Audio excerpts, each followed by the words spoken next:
والصلاة والسلام على سيدنا ومولانا محمد وعلى آله وأصحابه أجمعين.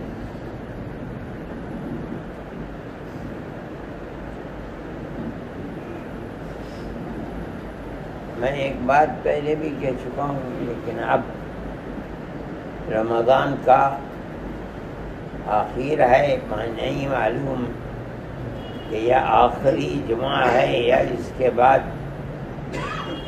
پھر جمعہ میسر ہوتا ہے یا نہیں. آپ حضرات کی تعداد بھی اعتکاف کی نیت سے اللہ کا ذکر کرنے کے لیے پہلے کے مقابلے میں زیادہ ہے. تو میں یہ کہتا ہوں کہ میں ایک چیز جو میں نے آپ کو سنائی تھی پھر سناتا ہوں، اور اللہ جس کو توفیق دے گا اور وہ نبی کریم علیہ الصلاۃ والسلام کی اس پاکیزہ ہدایت پر چلے گا، اس کے لیے دنیا اور آخرت کی خوش نصیبی ہے. ہمارے آقا حضرت محمد صلی اللہ علیہ وسلم سے پہلے تقریباً 600 سال پہلے بنو اسرائیل کے آخری انبیاء حضرت عیسیٰ علی نبینا وعلیہ الصلاۃ والتسلیم، حضرت یحییٰ علی نبینا وعلیہ الصلاۃ والتسلیم، اور ان کے والد حضرت زکریا علی نبینا وعلیہ الصلاۃ والتسلیم گزرے. قرآن میں ان کا ذکر ہے. یہ دونوں نبی حضرت زکریا تو والد ہیں حضرت یحییٰ کے، حضرت یحییٰ اور حضرت عیسیٰ علی نبینا وعلیہم الصلوات والتسلیم دونوں نبی ہیں، اور دونوں کی مائیں بہنیں ہیں، خالہ زاد بھائی ہیں.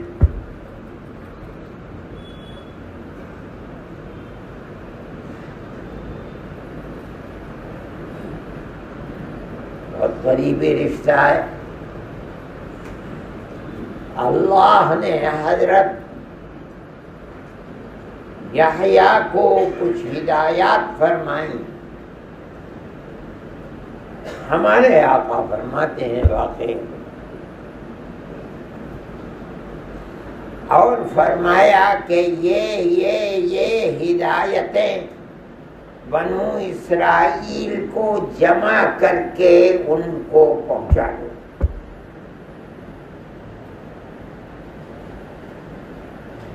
حضرت یحییٰ کو پہنچانے میں کچھ دیر ہو گئی تو خالہ زاد بھائی آ گئے. مجھے اجازت دیجیے میں سنا دوں، میں کہہ دوں وہ ہدایات. فرمایا اللہ نے حکم تو مجھے دیا تھا، اور میں نہ کروں اور تم کر دو تو یہ بتاؤ میرا انجام کیا ہوگا اللہ کے یہاں.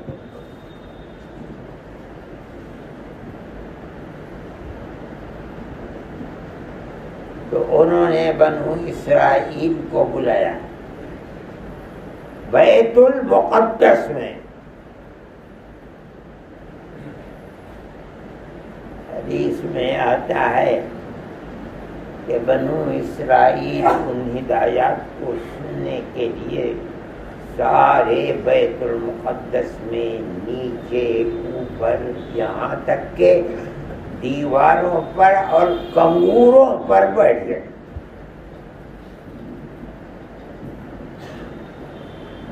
انہوں نے سنایا، لیکن ہمارے آقا حضرت محمد صلی اللہ علیہ وسلم نے سینکڑوں سال پہلے سنایا.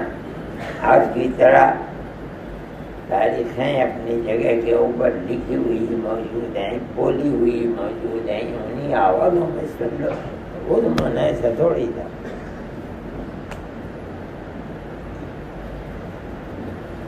لیکن ہمارے آقا حضرت محمد صلی اللہ علیہ وسلم نے جو کچھ انہوں نے سنایا تھا 600 سال پہلے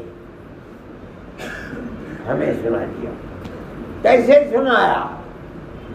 جبریل امین وحی کے واسطے سے سنایا، اور تو کوئی واسطہ نہیں.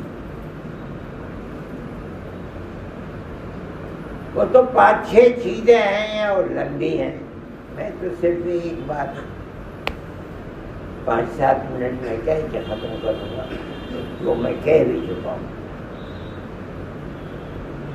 آپ نے جو فرمایا اور اس کو ہمارے آقا حضرت محمد صلی اللہ علیہ وسلم نے حدیث میں نقل فرمایا، اور وہ نقل ہونے کے بعد ایسی پتھر کی لکیر بن گئی کہ جو چیز 2000 سال پہلے ہوئی تھی آج بھی ہو گئی، وہ موجود ہے.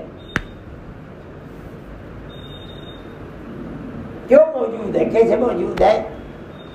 اگر ہمارے آقا حضرت محمد صلی اللہ علیہ وسلم نہ بیان فرماتے اور ان کے صحابہ رضوان اللہ علیہم اجمعین سن کر محفوظ نہ کر لیتے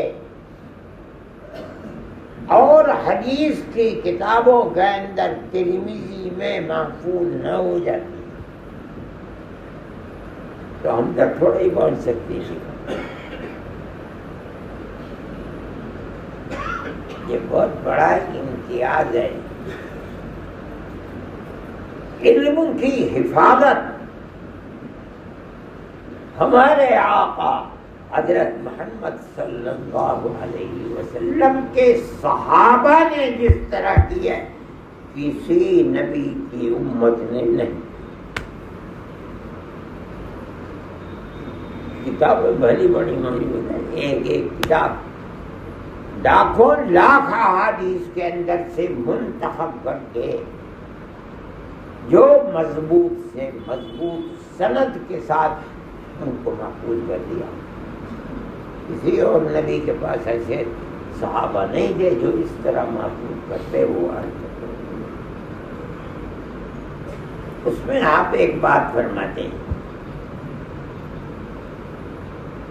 اس کو خوب ذہن میں رکھیے، یاد رکھیے. نبی کریم علیہ الصلوۃ والسلام نے فرمایا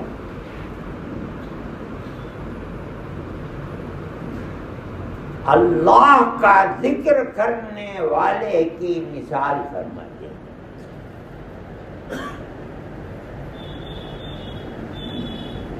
تاکہ ذہن نشین ہو جائے،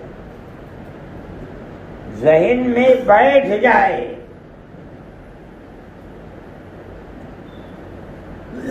فرماتے ہیں کہ اللہ کا ذکر کرنے والے کی مثال ایسی ہے جیسے کوئی شخص اپنے گھر میں بیٹھا ہے اور اس کا دشمن اسے قتل کرنے کے لیے باہر چھپا ہوا ہے.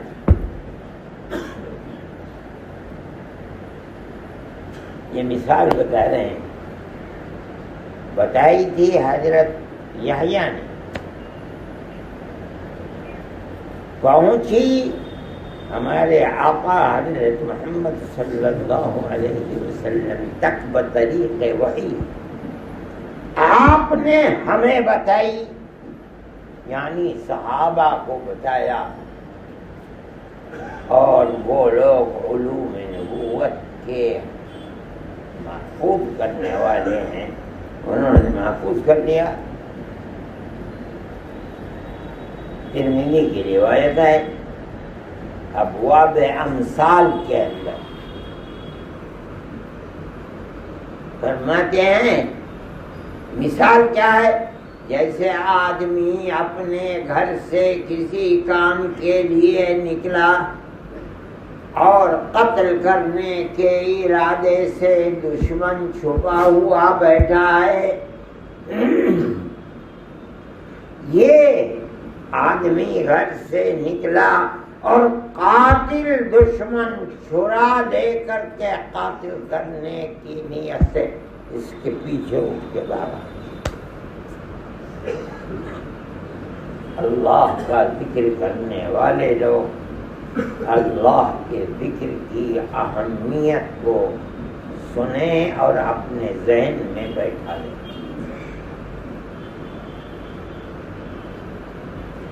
اب یہ گھر میں گھس نہیں سکتا، یہ تو آگے بڑھ گیا.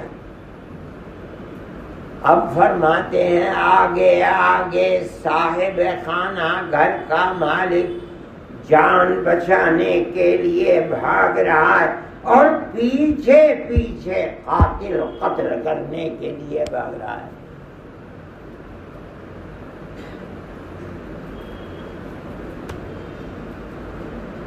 یہ گھر سے جو نکلا ہے اور جان بچانے کے لیے بھاگ رہا ہے، اس کو کوئی جگہ نہیں مل رہی ہے. ملی تو ایک جگہ ملی، دیکھا کہ آگے ایک قلعہ ہے مضبوط اور اس کا دروازہ کھلا ہوا ہے.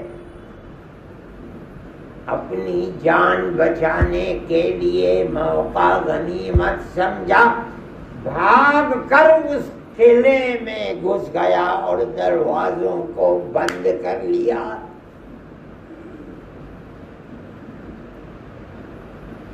قلعہ اتنا مضبوط تھا کہ وہ ہر طرف بھاگا کہ بھاگ کر کسی طرح اس آدمی کی جان لے لے، مگر کہیں راستہ قلعے کے اندر جانے کا نہیں ملا.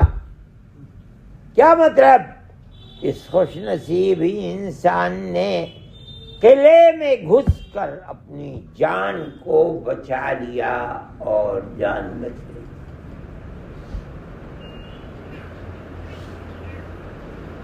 اس کو خوب غور سے سنو، ذہن نشین کرو. اگر قلعہ نہ ملتا، ایک قلعے کا دروازہ کھلا ہوا نہ ہوتا اس کی تقدیر سے، اور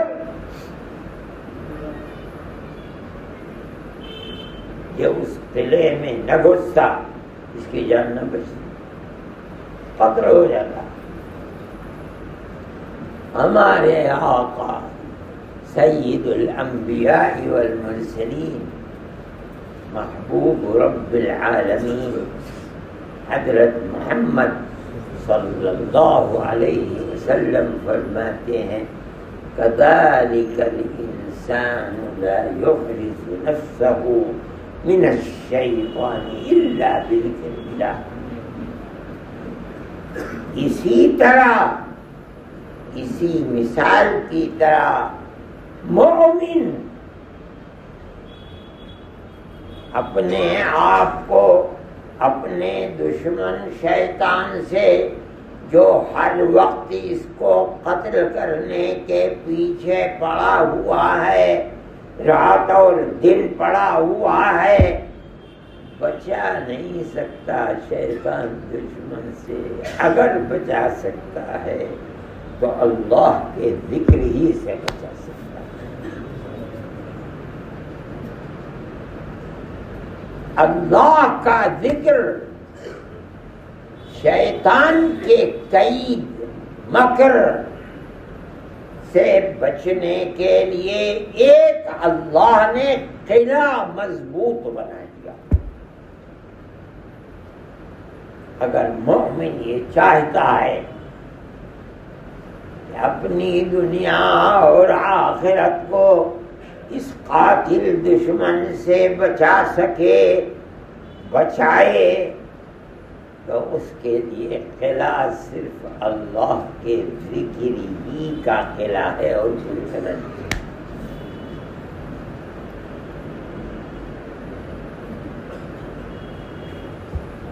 میرے بھائی، ہر ذکر کرنے والے کو یہ سمجھنا چاہیے کہ ذکر وہ چیز ہے اللہ کی جہاں شیطان پر قینچ ہے، اور یہ مومن کا دشمن اگر کسی جگہ مایوس ہو کر بیٹھتا ہے تو بس وہ تو ایک ہی جگہ ہے جہاں اللہ کا ذکر ہے۔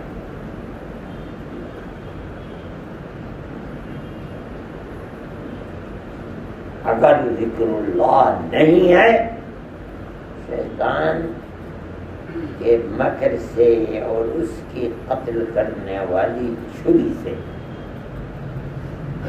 کوئی نہ بچا سکتا ہے، نہ کوئی آدمی بچ سکتا ہے۔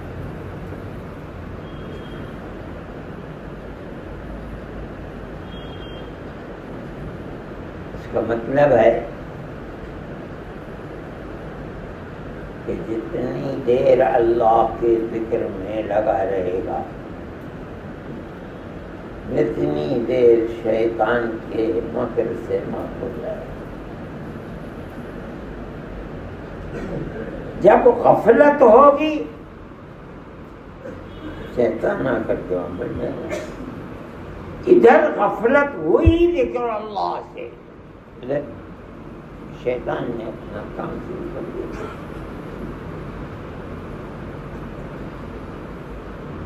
اسی لیے میرے بھائی، قرآن کہتا ہے کہ عقل و خرد والے لوگ وہ ہیں جو یذکرون اللہ قیاما قعودا وعلی جنوبہم، جو لوگ چلتے ہیں، کھڑے ہوتے ہیں، تب بھی اللہ کا ذکر کرتے ہیں، بیٹھتے ہیں تب بھی اللہ کا ذکر کرتے ہیں، اپنے پہلو کے اوپر لیٹتے ہیں تب بھی اللہ کا ذکر ہے۔ شیطان کو اٹھتے بیٹھتے لیٹتے کہیں بھی موقع نہیں دیتے کہ وہ شیطانیت اس مومن کے دل کے اندر ڈال دے۔ ایسا نہیں، ہر وقت اللہ کا ذکر کرے۔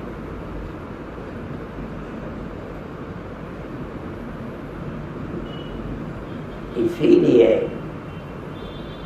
میں نے بار بار کہا ہے، اور آج جمعے کا دن ہے، خدا نے میسر ہو جائے، اللہ کا ذکر اتنا کرنا چاہیے، اتنا کرنا چاہیے، اتنا کرنا چاہیے۔ اٹھتے بیٹھتے چلتے پھرتے سوتے جاگتے کسی وقت ذکر اللہ سے غافل نہیں۔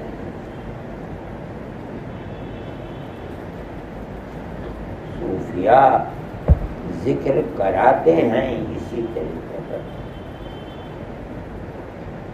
حسن خان صاحب لوگ کرتے ہیں، کیا ہے؟ یہی تو ہے، ہر سانس کے اندر اللہ اللہ، سوتے جاگتے چلتے پھرتے، گھر میں بیٹھے، کار میں بیٹھے، ریل میں بیٹھے ہوائی جہاز میں ہر وقت اللہ جہاں اللہ آدمی کے دل و دماغ میں اتنا بسا ہوا ہے اور شیطان کا کیا تھا؟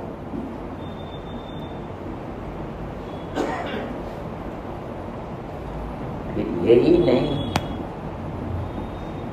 ذکر قلبی کراتے، قلب کی طرف توجہ کرو، اتنی توجہ کرو، اتنی توجہ کرو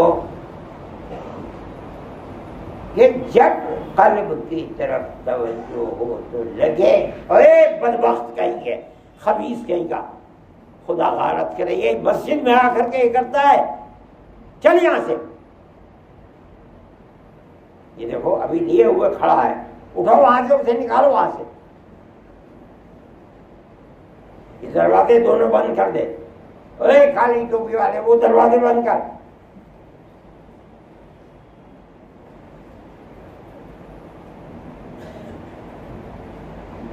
آدمی کو پتہ نہیں گناہ ہے کیا، کہو کہ گناہ ہے، اس کے باوجود بھی عقل نہیں ہے۔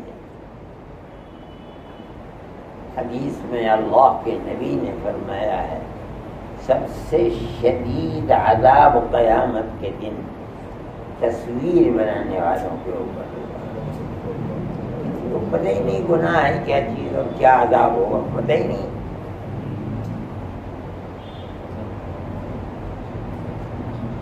میرے بھائی، ذکر قلبی اور ہمارے حضرت حاجی امداد اللہ صاحب رحمت اللہ علیہ کے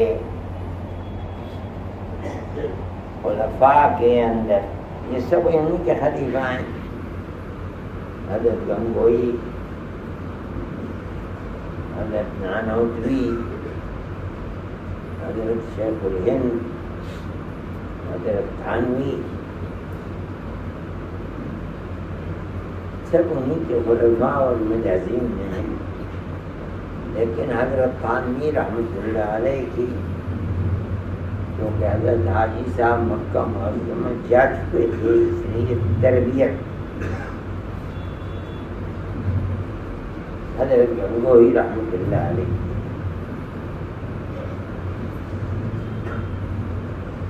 ان کے یہاں حضرت گنگوئی رحمۃ اللہ علیہ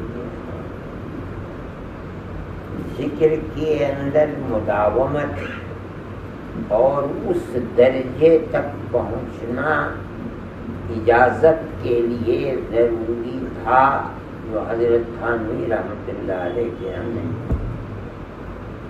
اگر ذکر اللہ سے مناسبت پیدا ہو گئی، ذکر کی چاشنی پیدا ہو گئی، اجازت دے دیتے تھے، مگر حضرت گنگوئی رحمۃ اللہ علیہ اجازت نہیں دیتے۔ اجازت جب دیتے تھے جب اللہ کی ذات کما ہوا فی ذاتہ و صفاتہ، اتنی مشق رات اور دن نہ کی کر لی جائے جس سے یہ پتا چلے کہ میرا اللہ میرے دل کے اندر موجود ہے۔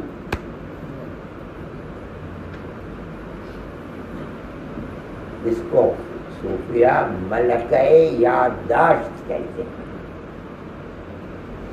جب یہ مقام حاصل ہو جاتا تھا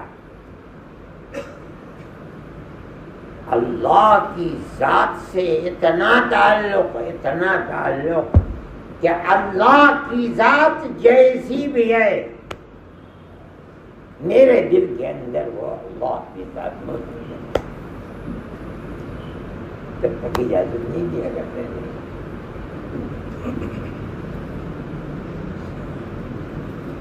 سب باکمال تھے، جتنی پختگی یہاں پیدا ہوتی ہے جب دل کے اندر ذات واجب الوجود کا بقا دل و دماغ میں پیوست ہو جائے وہ دوسری جگہ نہیں ہوگا. پھر یہ ایسے واقعات ہیں اجازت دینے کے بعد اجازت کو سلب کر دیا گیا. حضرت تھانوی رحمۃ اللہ علیہ سے یہ حضرات اتنا پکا کر دیتے تھے پہاڑ کہ اللہ کی ذات ہر وقت دل کے اندر موجود ہے، پھر وہ ہٹتی نہیں تھی. ان لوگوں کے یہاں اجازت دینے کے بعد عام طور پر اجازت کو واپس لینا اس کا کوئی مسئلہ نہیں. میرے بھائی میں آپ سے یہ بات صرف اسی لیے کہہ رہا ہوں، حدیث میں بھی آتا ہے بہت سے واقعات ہیں کہ نبی کریم علیہ السلام بار بار ان واقعات کو ذکر کرتے ہیں. صحابہ فرماتے ہیں کہ میں نے اگر 2 مرتبہ 3 مرتبہ 4 مرتبہ یہاں تک کہ 6 7 مرتبہ آپ سے نہ سنا ہوتا زبان مبارک سے رسول اللہ کے تو میں نے بیان نہ کیا ہوتا.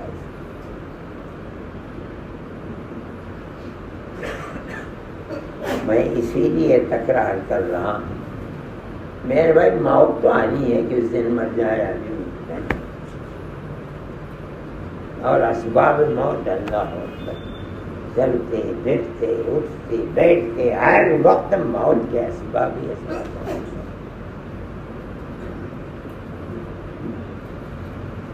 اتنا پختہ اپنے آپ کو اللہ کے ذکر میں بنانے کی کوشش کرنی چاہیے کہ ہر وقت اللہ کا ذکر، اللہ کی یاد،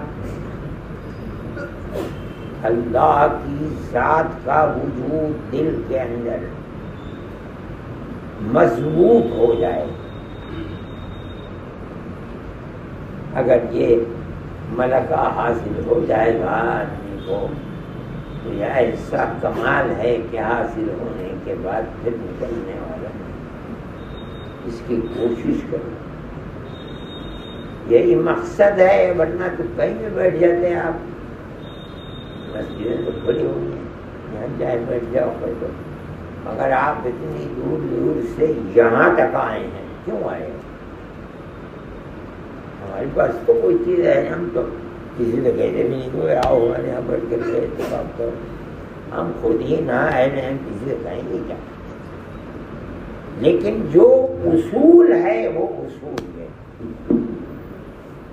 اس کی کوشش کرو گے، رات اور دن لگے رہو گے